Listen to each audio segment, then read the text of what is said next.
What I'm sharing today is really brave, really heavy, and also really urgent. So I'm Rachel Caruso. I'm a victim of multigenerational MKUltra and satanic ritual abuse, all of which is a form of human trafficking. I'll give you, my backstory, but what I really want to bring your focus to today is the corruption in the UK and the human trafficking operating in the UK in your homeland. I'm American. I'm from a little state called Maryland in America, and I was trafficked to Europe in 2015, which eventually led me to being trafficked to the UK in 2016. And so just curious, by a show of hands, how many of you have a clear understanding of what MKUltra is? It's a lot, and I'm sure a lot of you here have heard about it, but it's a difficult, complex subject that it can be challenging to find that clarity. And are you also familiar with satanic ritual abuse? If we can see a show of hands, who understands what that entails? So most of us here. That's great, because I'm going to be taking you into the layers of corruption which are operating this form of trafficking in front of your face, hidden in plain sight. Just to give you an overview of my background, I was born to a seemingly nothing family in a seemingly nothing town. That was not the reality. There's so many layers of cloaking to conceal corruption and organized abuse, because this is a global matter. And I actually want to ask a favor before I proceed any further. So with MKUltra, you're probably familiar, there are trigger codes, right? And one silencing trigger code that can kind of influence my ability to communicate is a covering of the mouth. So, sometimes, this is like a natural response that we have, right? And so I just would ask that everyone is mindful to not cover their mouth, and then I can communicate a lot better. I grew up with all forms of abuse. My family was involved in this. This is multi-generational. MKUltra and satanic ritual abuse, they go hand in hand. MKUltra is kind of like the scientific side of it. Satanic ritual abuse is the spiritual side of it. They coexist together. A lot of my personal experiences were of abuse and exploitation were in the restaurant and bar industry, in sports, namely baseball, headed up by my father, and education as well. My father worked in education and baseball, coaching baseball at high schools, colleges, universities. And this was all a means for human trafficking and even further MKUltra programming. Sports including USA Gymnastics. If you're familiar with the Larry Nassar scandal of USA Gymnastics, it wasn't just one man, Larry Nassar. It was the entire company of USA Gymnastics and the FBI, who are being investigated and prosecuted for covering up that organized abuse. And it's interesting that we don't hear human trafficking. We don't hear that term whenever it is legally appropriate. Does anybody know what the international legal definition of human trafficking is? How interesting. Nobody's teaching us this. We even hear the term human trafficking and nobody's teaching us this. There is an international legal definition, and that is the recruitment, harbor, transportation, or receipt of an individual through means of fraud, coercion, fear, force, for the intended purpose of exploitation. So that can manifest in a lot of different ways. It's not just how the mainstream media is presenting things, or even the Hollywood version where certain demographics from certain countries are transported in the back of vans, their passports taken off them, and then they're sexually exploited.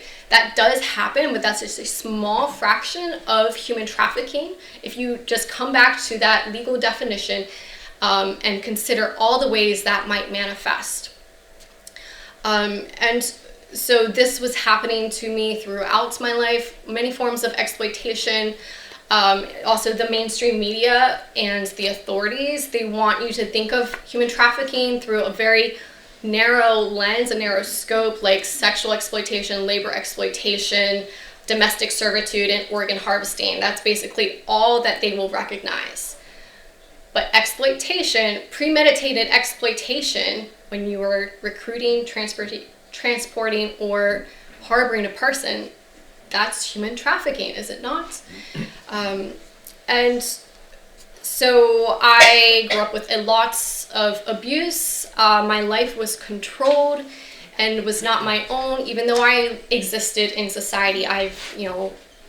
Nobody would guess by just looking at me that I was being raped every day, that my parents both raped me every day, I was being tortured, that I was programmed in government facilities, all the horrific things that your research has probably indicated to you. And that's the nature of corruption. It hides the darkness. And so it's just important to be aware that this is operating, it's embedded into our society, and it's happening around you and with the people that you know. I can guarantee you know multiple survivors, current victims even, of MKUltra and satanic ritual abuse. Whether they are dissociated from it or not, whether they are conscious of it happening to them or not, you'll know both. You'll know people who are conscious of it, you'll know people who are still dissociated from it. Did anybody here guess that I was a human trafficking when you passed me before you spoke to me? A lot of you are shaking your heads, exactly. And so I broke away from my family at my first opportunity at age 18, because even though I was very dissociated and I didn't understand everything that was happening to me, I knew that my parents, my family, were evil from a young age. That didn't end their access to me because of the dissociation and the programming. And the power over me was just transferred to other people. These are what are known as handlers. Jeffrey Epstein was one of my perpetrators. To be honest, it's not my focal points for what I disclosed, because so many people are already talking about Epstein. We know about this, and he's one of countless perpetrators. I would like to highlight the people that nobody is talking about, the people who aren't famous, the people who aren't billionaires. They're just as evil, just as corrupt, just as powerful, just as connected, just as abusive. And so just something to bear in mind whenever I mention Epstein. I'm not going to go into so much detail, but my father was friends with him. My father's from New York. That's how they got introduced into this criminal business. And then Epstein trained the romantic handler who took over my life after I fled my family, and then groomed me for exploitation through the restaurant industry. So like I said, a lot of my experiences were based in the restaurant and bar industry, sports, namely gymnastics, dance, and baseball. And the entertainment industry, including theater, modeling, and acting. When I was 25 in 2014, I had a spontaneous and profound spiritual awakening. I was subjected to so much ritual abuse over my 25th birthday that, and I was still dissociated from everything, didn't know the depths of what was happening to me, but it led me to being suicidal to an extent that I'd never been before. So I started planning my suicide. But the thing is, I was drugged. This is something I was conscious of. I was drugged over my birthday celebrations. And it might have been something that, the drug lowered my immune system, and I became ill because the illness that I contracted lasted days, and I was bedridden, and that's not how a date rape drug works. I was given Rohypnol. And so something had happened. I couldn't move from bed, and I physically couldn't move to kill myself. That was the divine intervention for me. And on the 4th or 5th day of that illness, suddenly I woke from sleep. Most of the illness had lifted, and I was a completely different person. My mind was filled with light. I was oriented towards this positivity, and my thoughts were just different, and I wasn't trying to change my mind. I was just a different person with a different mind. I didn't know at the time. My crown chakra was blown wide open. I was not spiritually oriented before any of this. And then all of a sudden I was receiving constant downloads about spirituality, the universe, human life, and completely clueless to what was going on, but it was very blissful, but very, I was in a state of ecstasy for months. A notable perpetrator that I want to bring your awareness to today usurped that spiritual awakening. You may be learning that there's New Age cultism, which does usurp this greater awareness that we are awakening to. And so one of my perpetrators was Teal Swan. Can I see a show of hands if you're familiar with Teal Swan?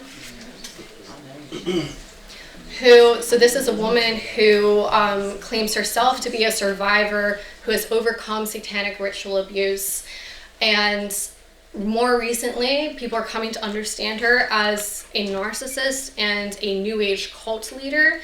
And I just want to make you aware that it goes so much deeper than that. She is a willing and deliberate, conscious perpetrator of satanic ritual abuse, present day. She's one of my perpetrators throughout my life. And while I was really dissociated from it, when I had my spiritual awakening, that is when I was targeted to be inducted into her New Age cult, which calls itself Teal Tribe. It's a group of people that, worldwide, international, that name themselves after her. Just one of those obvious symbols of cultism, obvious signs.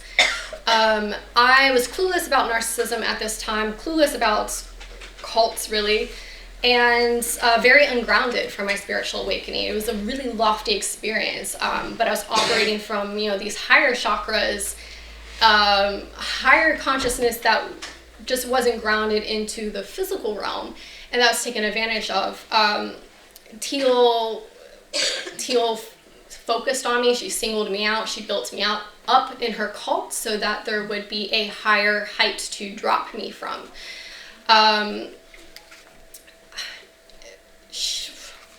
Just pausing to think of, there's so much has happened with that cult. I do have, just to be something to be aware of, I post a lot of evidence online. So definitely don't just take my word for things that I'm sharing today. I post evidence of as much as possible on my social media. And, so I was subjected to satanic ritual abuse, sexual abuse from Teal and a lot of her cult members. And ultimately, she trafficked me to the UK, Teal Swan and her cults. I was attending her workshops. Her cult members would pay for me to attend the workshops. They would pay for my flights. There would be ritual abuse there, sexual abuse. And the last one that I attended was in 2015 in Paris. At this point, I had awoken to my MKUltra, meaning that I became aware, I became conscious of the fact that it had happened to me. I had integrated enough of my subconscious mind for that. That's something else that I should note, from my spiritual awakening. That set me on a path of really deep and swift healing. I just committed my life to it because, I went from being suicidal to having this new energy. And so my logic was, I have nothing to lose. I'm going to commit my entire life to fulfillment. And if I die, then that's no problem. And if it doesn't work out for me, I can kill myself. That was my logic. That actually saved my life and set me on this path of healing and awareness. And so I had healed to a degree, became aware to a certain degree, but was still clueless to narcissism. If I had known about narcissism, I would have been able to put better language and understanding to the toxicity I was experiencing in her cult. Instead, I was very brainwashed. A lot of the New Age brainwashing is just looking at things as everybody is wounded. They're just expressing their wounding, and if you just love them, then you can cure them out of it. That's not how predators work, though. They don't operate from the same mindsets or even brain as people who are connected to their empathy. And so I was still very manipulated by this group. I only found out in the last year that the man who sought me out online, I had never encountered him on any of Teal's dozen Facebook groups. All of a sudden, whenever she's having her Paris workshop come up, he sought me out and said, I will pay for your ticket to Paris, and I will pay for your place in the Tribe House, which was the accommodation for the attendees of Teal's workshops. She sets up this accommodation over the weekend for only a select few people.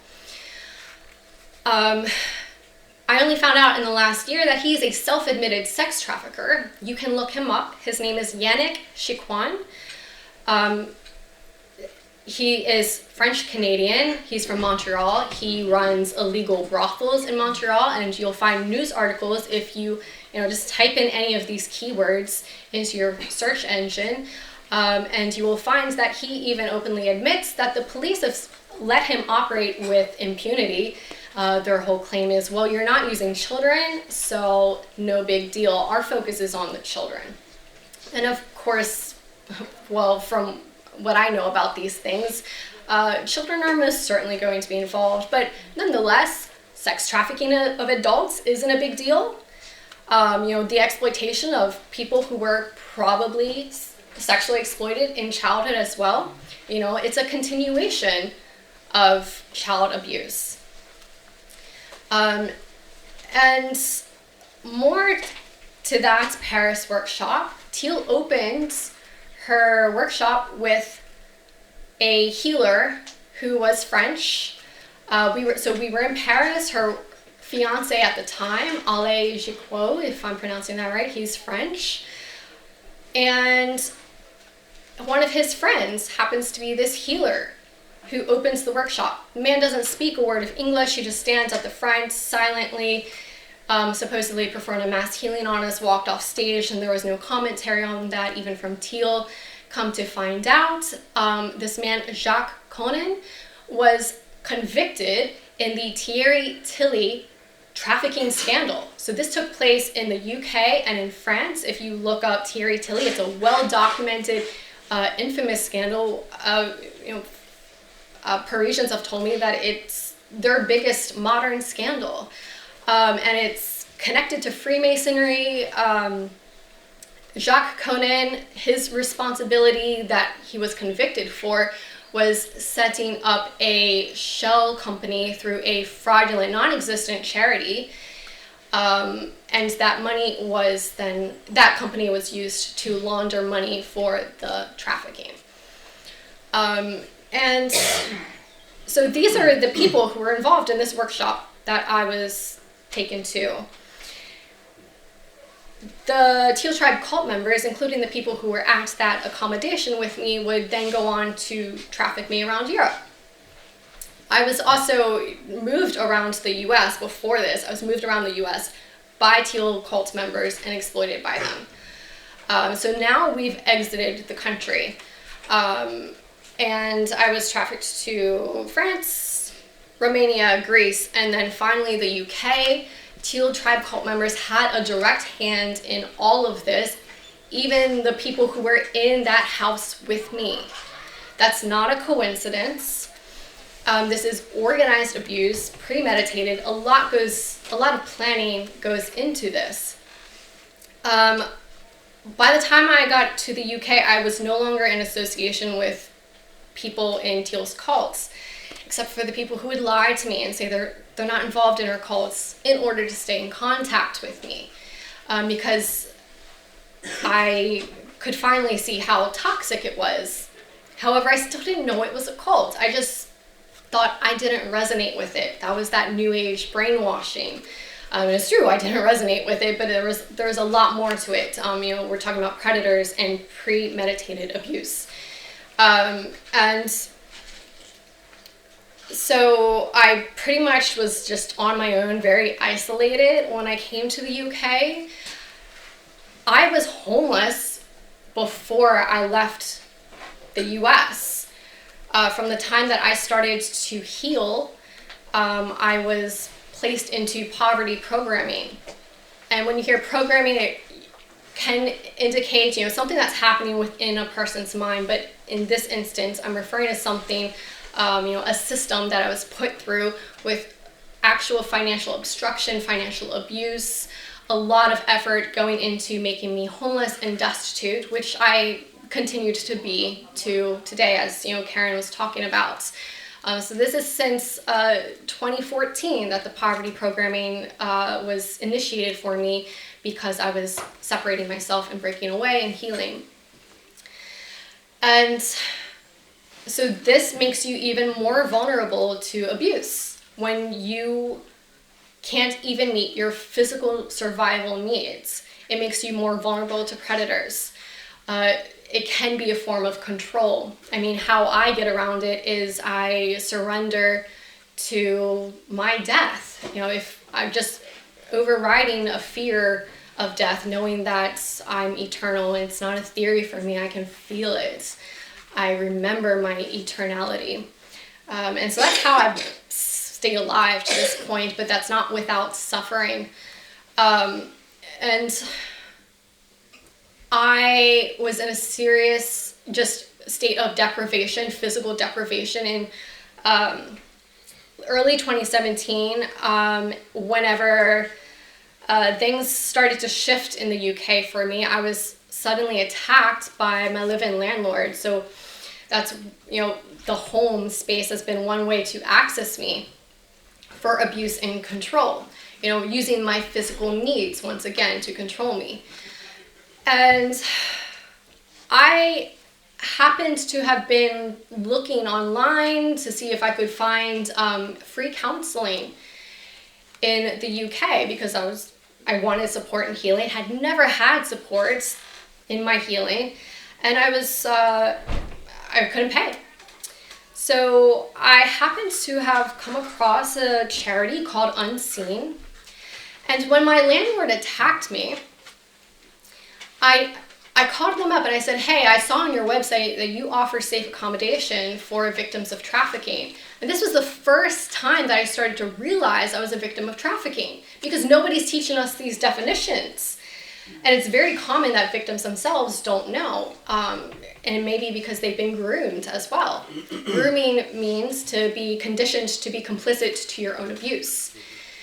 And so that led me down this horrific rabbit hole. It led me down to the bottom layers of hell, which is what I really want you to be aware of today, and that is the support services for victims of trafficking. The Unseen is actually a first responder in what's called the National Referral Mechanism. So this is something that has been created by the UK government.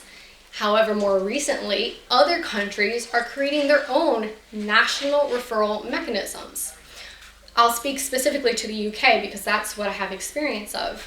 It is the catch-all intervention and support for human trafficking. It is the only response to human trafficking. If there is a complaint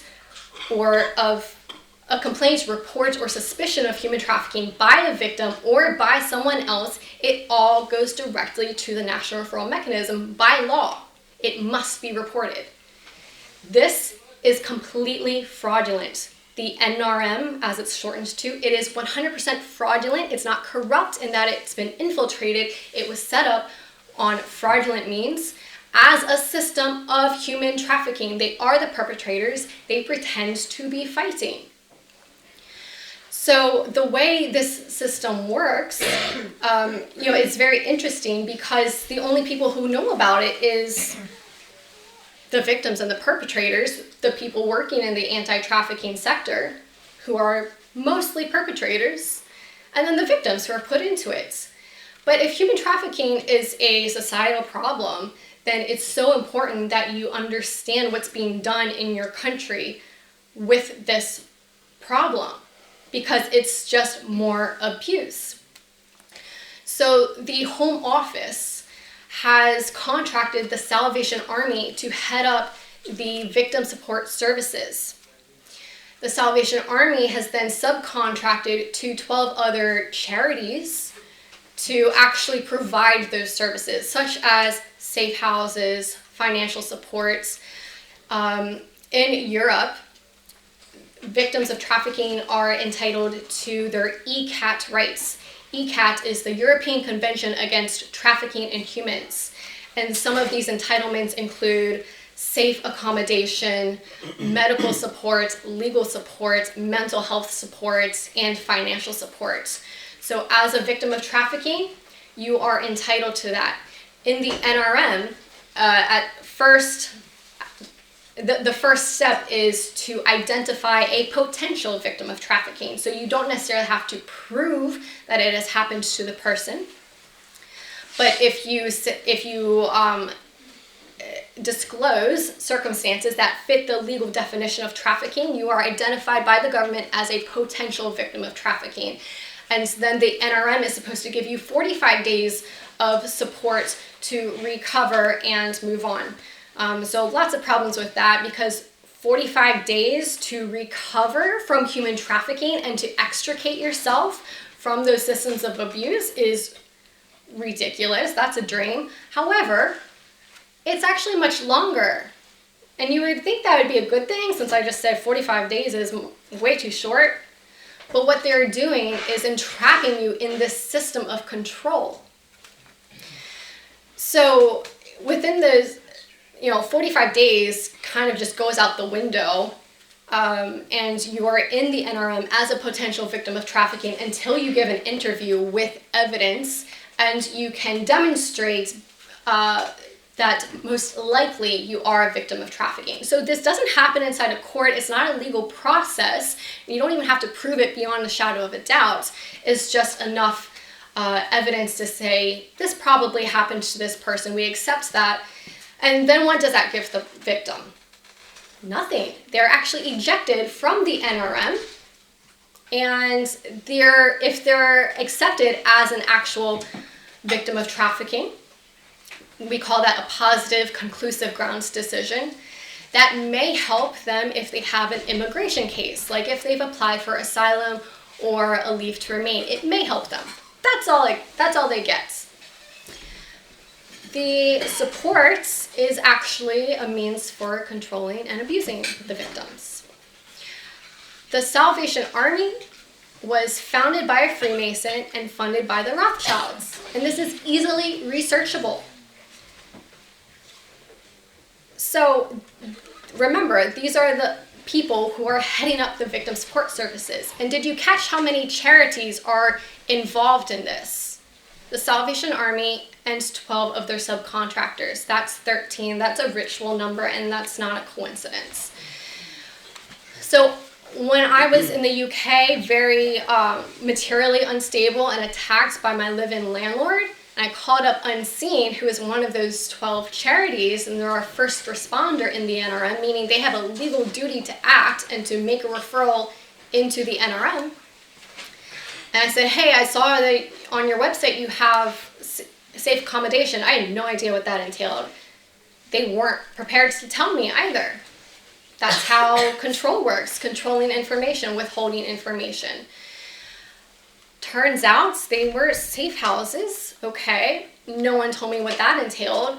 I was transported by the police. Well, first taken to a police station where there was absolutely no intervention report made, no questions by these officers who sat in a room with me, hadn't eaten in days, and we just sat there for about 5 hours waiting for a Salvation Army volunteer to then drive me about 6 hours away to an unknown, unfamiliar city. Nobody would tell me how the safe house operates. They wouldn't tell me what the company was, the organization running the safe house. So this isn't an informed decision at all. This is not informed consent. I was transported in the middle of the night. They wouldn't let me go back to get my belongings even to take with me. Why are my belongings taken off me?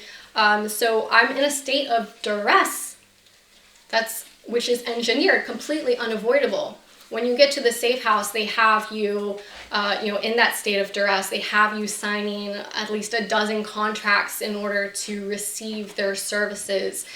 And so you're actually signing away your rights.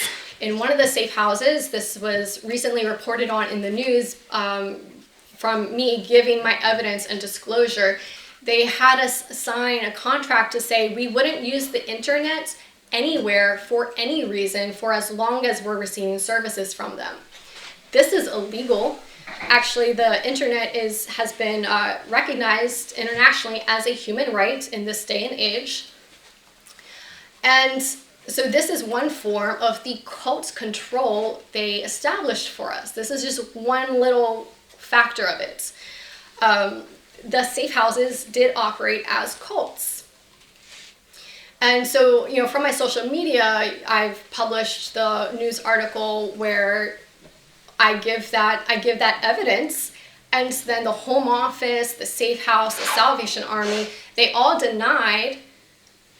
When they were contacted by the journalist, they denied that any contract existed. And then we published the contracts. So, this is one small thing, seemingly, but why were they trying to cover it up? Because it's connected to so much more. It's connected to the coercive control, the cultism, and below all of that is satanic ritual abuse and MKUltra programming. So from my experience in these safe houses, which lasted for, I think, 18 months, I was in 2 different safe houses, moved around to different parts of the country without my consent, and it was actually done, violating their own policies, their own laws. I experienced and witnessed satanic ritual abuse, sexual abuse, MKUltra programming, and it's from my experience that this actually targets MKUltra slaves, people who have already been programmed from childhood as MKUltra starts. And it was heartbreaking and very difficult to wrap my head around because I was the only person there who knew what was happening. Most of the other people in the safe houses, the other victims, are asylum seekers. I was the only non-asylum seeker at that point in time. I was the only person who spoke English as their native tongue. So this is a very vulnerable demographic of people who will never be able to speak up for themselves, and I'm very, very glad that I've been blessed to speak on their behalf. There was one woman, one Pakistani asylum seeker in the City Hearts safe house. City Hearts was the Masonic charity who they attempted to murder, and I intervened in that murder, which only led to us both being tortured even more. And then they separated us, and I believe that she has been deported and murdered in Pakistan. I have recording of her telling her story of how it wasn't just the charity, but how the NRM network conspired to murder her and to separate us. The NRM isn't just these charities, it's networked with police, social services, NHS, mental health counselors, the asylum system as well, and other charities outside of human trafficking or asylum these charities that you believe are doing the good work on your behalf when you give them money are actually the perpetrators themselves. So I urge you to not blindly give money. If you want to make a difference, it has to be personal. You have to be personally involved. And so, you know, people like Rukia, who was the Pakistani victim, she spoke very little English. There are a lot of asylum seekers in these safe houses who speak no English. Rukia, you know, has also given me her recorded testimony of the translators that they provide changing what is said. Whether it's what the victim has said or what somebody is telling them, the translators will alter that.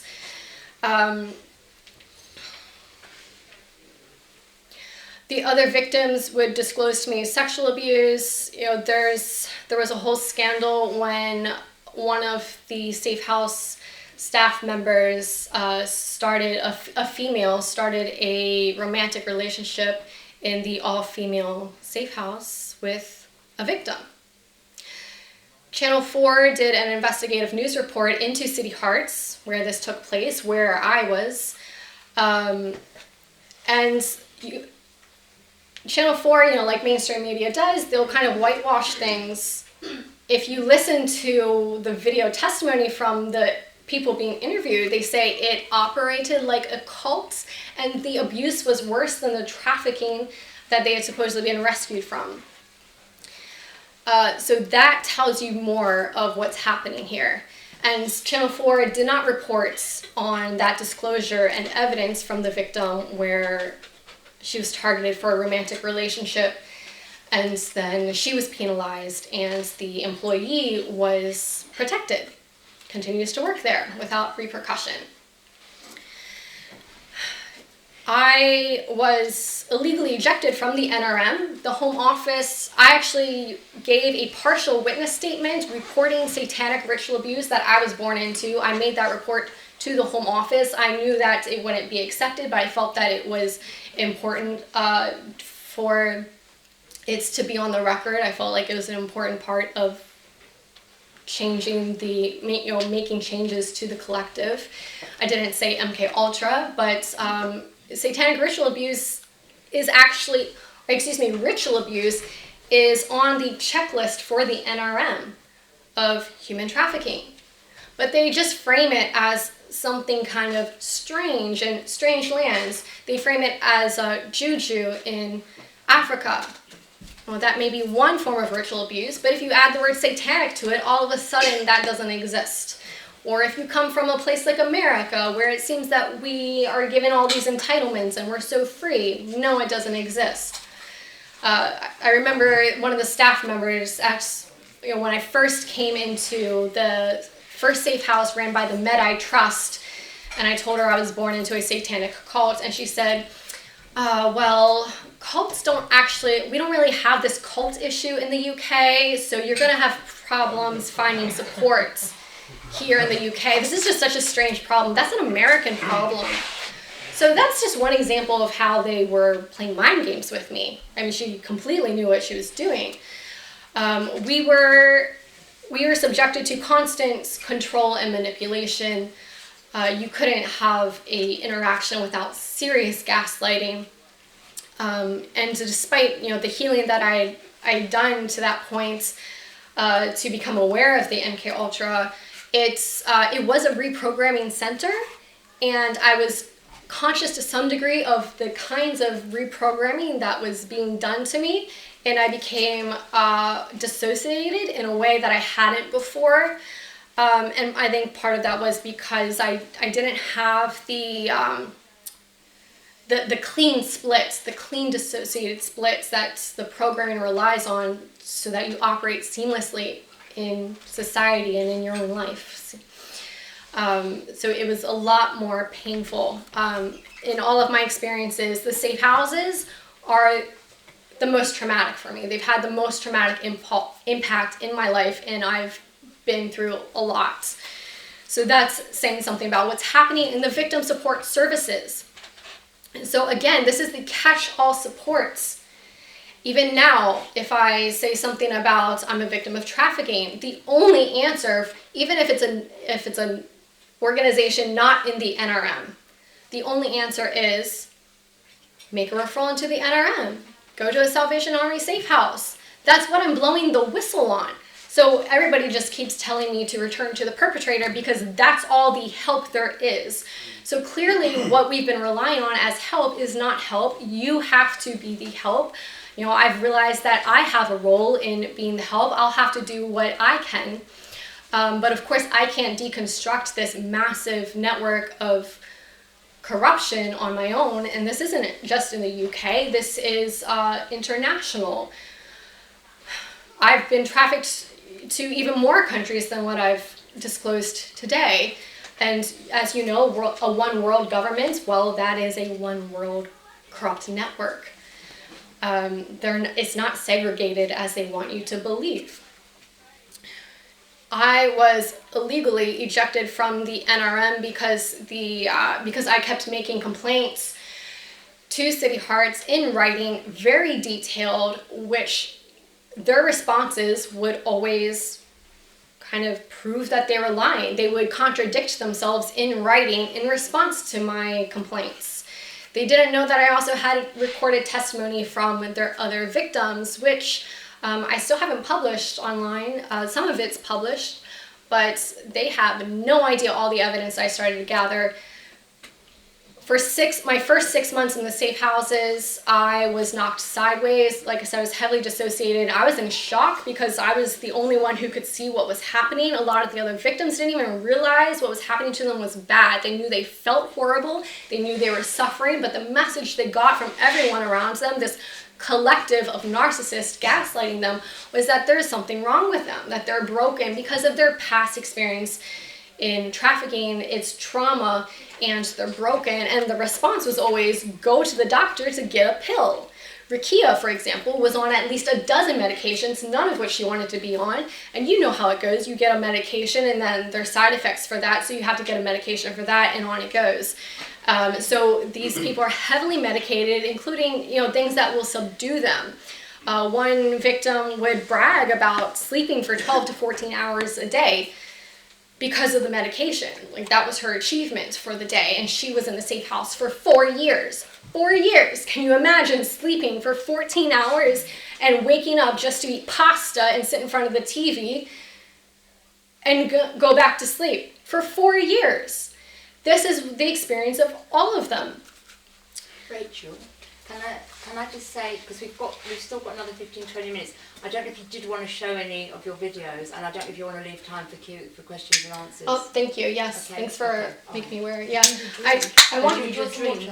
I'm okay, thank you. I'm going to show you all a video in a moment, just to give you an example of the kinds of abuse that I've endured. So I was ejected out of the NRM unlawfully and then coerced into applying for asylum. That was in 2018. Asylum application still pending. Why? Because I made complaints to the Home Office about abuse in the safe house and abuse in the government-provided accommodation for asylum seekers. So I was just transferred from safe house to the government accommodation for asylum seekers, same type of organized abuse, and they do use the people residing in those accommodations with you for that abuse. You'll see some of that abuse actually in the video in a moment.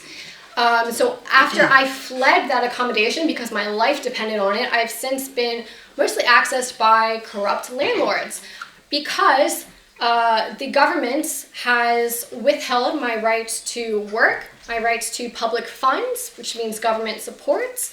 They have withheld my ID. The government has broken all contact with me in order to ignore my reports of abuse. So I kept making reports, they keep ignoring them. If they want to communicate with me, they would have to acknowledge my communication. So they've just broken all contact, which means my initial asylum seeker ID has expired many years ago. So I am undocumented through no fault of my own. This information, I've been publicly speaking about it online, giving evidence for years. Now, if the government actually, if the government wanted to, they could create whatever narrative to incarcerate me, to deport me, at the very least, some kind of immigration control, right? Because now they've said, we don't believe you're a victim of trafficking. And also, you're telling us that you're undocumented, and we know you're undocumented because we haven't given you the fucking documentation. So obviously, they don't have all the power that we think they do. They're running programs. They will control you in the way that you let them. But there are limitations that an individual such as myself has. How do you survive with no ID? How do you survive with no rights to work? I work for myself because I claim my sovereignty, but I can't go out and get a job, and you can't build a business whenever you are constantly harassed with gang stalking and financial obstruction, and you are hanging on for dear life every day. So the government has broken contact with me since 2018. I'm stuck in limbo in the asylum system, held hostage in the UK, or held captive in the UK, because once you claim asylum, you can't just leave. They confiscate your passport as well, if you have a passport. There's a lot more to the legalities of that, which, I've given interviews. You'll find that on my social media that go into the details of why it's literally impossible for me to leave the country and all the restrictions placed on me.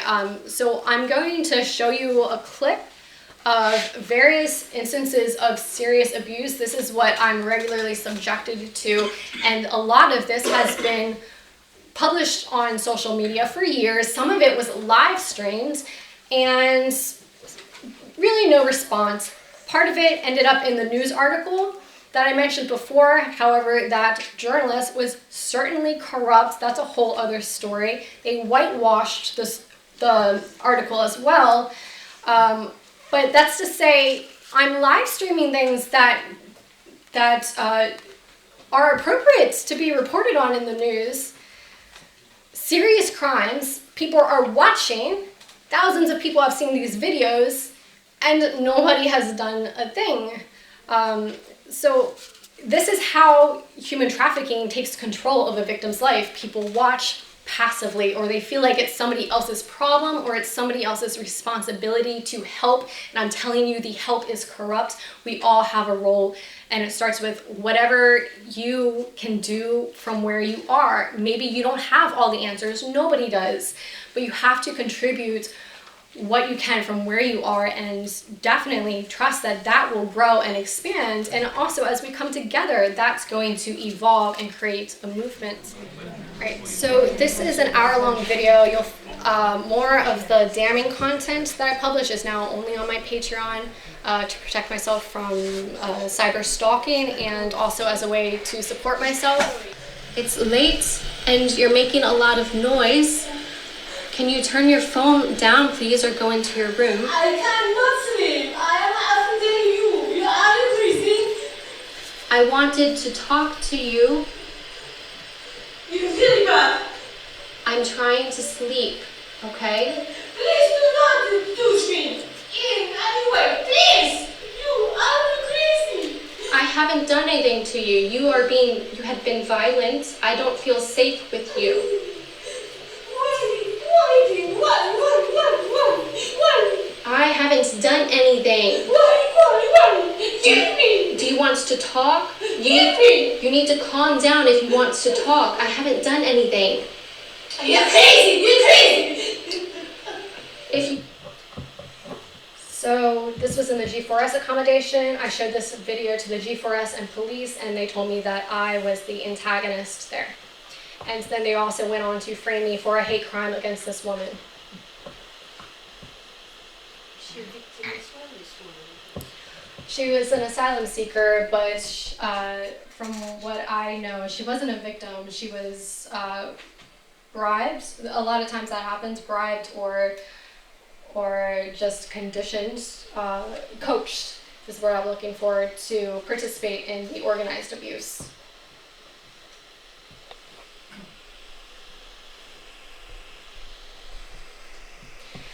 This is an Airbnb host. Airbnb is a trafficking corporation, and they are fully involved in it. They're not just they don't just have hosts who are traffickers, they are involved in it as well. This was an Airbnb host who held me captive and terrorized me for 4 days, and Airbnb witnessed this video, penalized me, and protected him. I said you're not going anywhere or what? I am sick. I need to use the toilet. Yeah, we're going to have a little chat now first. No, you need to let go of the bathroom. I need to go to the bathroom. Please let me out. I need to come out. Yeah, come on out. I'm going to the bathroom. No, we're going to have a chat. I'm going to the bathroom. It is an emergency. Let go of the door. Let go of the door. I'm supposed to let the door. I need to use the bathroom. You're actually next to Simon Mania. So this goes on, and he ends up calling the police on me. And when the police come for me, whether I call them or somebody else fraudulently calls them on me, they are corrupts, they are traffickers, and you'll see that in another clip.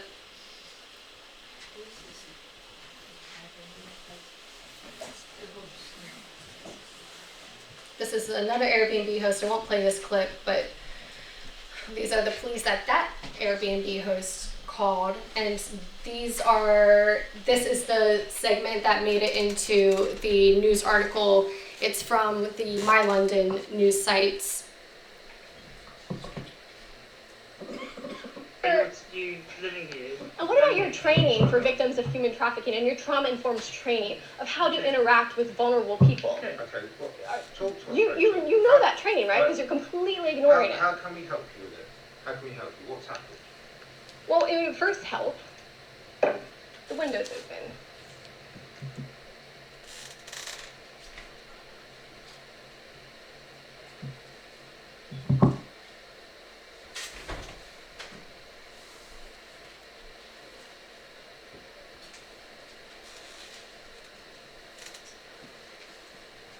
They don't know you're filming them, right?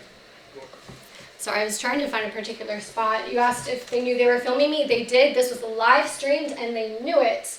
I'm having trouble to find like the particular spot that I wanted to show, but what the news article reported on is that I disclosed I was a victim of trafficking. They mocked me and ignored my disclosures, and when I asked them about the NRM and their training, they said, "What's the NRM?" They are first responders in the NRM. This was in London. This was the Met Police. Every single officer is trained in the NRM, especially in the Met. And they just continue to gaslight me, and their behavior is beyond insane. They knew they were being live streamed, but they're so arrogant because it's little old Rachel. Nobody cares. Nobody's going to respond. You know, this video was online for a year until I actually, through my own force of will, got it into the news. And that wasn't a pretty process when the journalist was corrupt and ended up being involved in my trafficking as well. So I'll actually end the, I mean, there's so much more I could show you, but instead I would encourage you to go to my social media. You know, if you look up Rachel Caruso, human trafficking, MKUltra, you'll find my social media, you know, in my Facebook, BitChute, YouTube channel, but especially Patreon is where you'll find all of my contents from this point forward, because I have stopped publishing it publicly for reasons of stalking and, you know, to help support myself as I try to survive all of this.